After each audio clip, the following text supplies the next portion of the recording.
So that's over $200 a month you're losing in the first year renting out that property.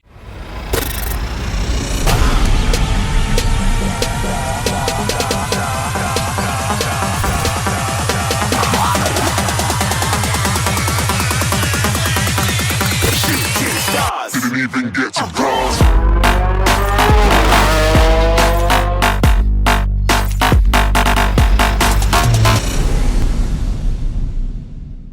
So let's get into a very important thing that a lot of people just don't think about it. Nonstop neglect is when you have a less desirable location or property in a less desirable location, and you're staring at, say, an 8 to 10% cash on cash return, what they're failing to recognize is that looks great on paper, but in reality, that's not a true 8 to 10% return, because the people that are going to go into that property are going to cause you potentially, and more often than not though, you're going to run the risk of those not paying rent, them damaging your building or your property more often than not.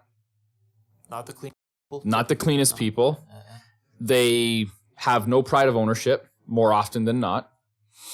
And those things cost money.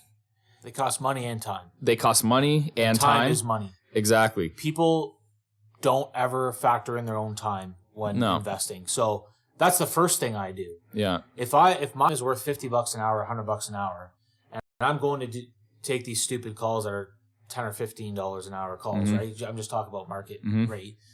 Then it's not worth my time. Yeah. Just statistically speaking. Yeah. And also there's an opportunity cost. When you're dealing with this horrible property that's giving you headaches, and your energy and time and everything else is tied up in that, you're not going out and finding other deals as well. So exactly. Opportunity cost, time cost, headache cost. Of course. And what ends up happening a lot of times is when people buy the wrong property and it gives you so many headaches, what do they end up doing? Yeah, you get disgruntled and you don't want to do it anymore. Yeah, you sell it. Yeah. And then maybe you get out of real estate altogether. Exactly. But you end up selling the property, and then you don't partake in those 30-year gains that you thought you were going to get because you bought wrong. You bought the wrong property in the wrong location because you're sucked in by what looked like higher returns. So let's give an example for people so that they can actually understand what I'm referring to. I'll give an example of an actual property that I'm talking about.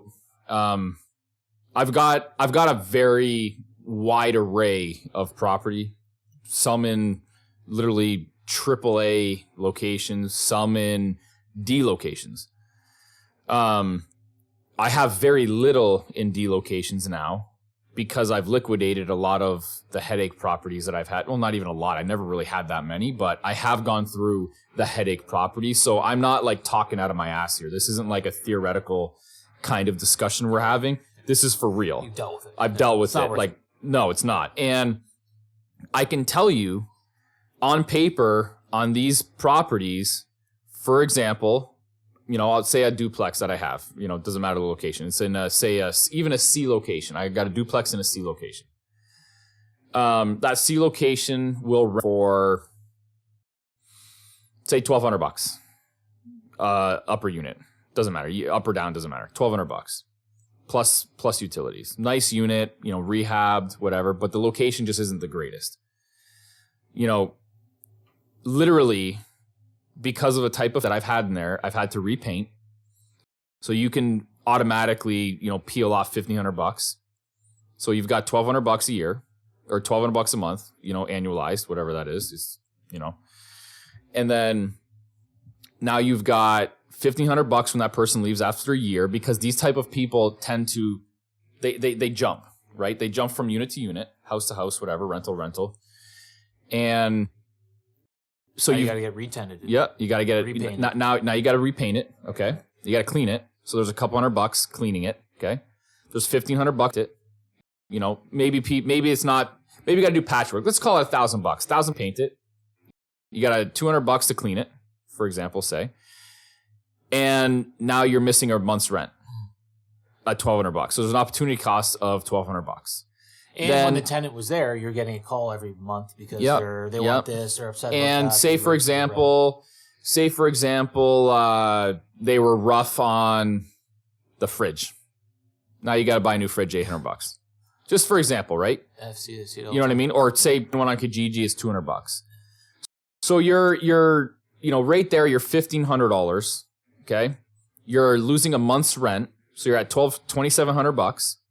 So that's over $200 a month you're losing in the first year of getting that property rented or renting out that property. So you're losing $200, but that's not on paper. When you're buying property, people don't put those things on paper. It should be on paper, but it's usually not. It's not. So what people will do is they'll factor in the overall area or the market or sub-market of, say, a 3% maintenance cost and vacancy rate. But what they're not doing is like taking into account these little pockets that have 10% vacancy, okay? Because they leave for 1 month, you're 10% vacancy, okay? And then they're not taking into account you have 10% maintenance.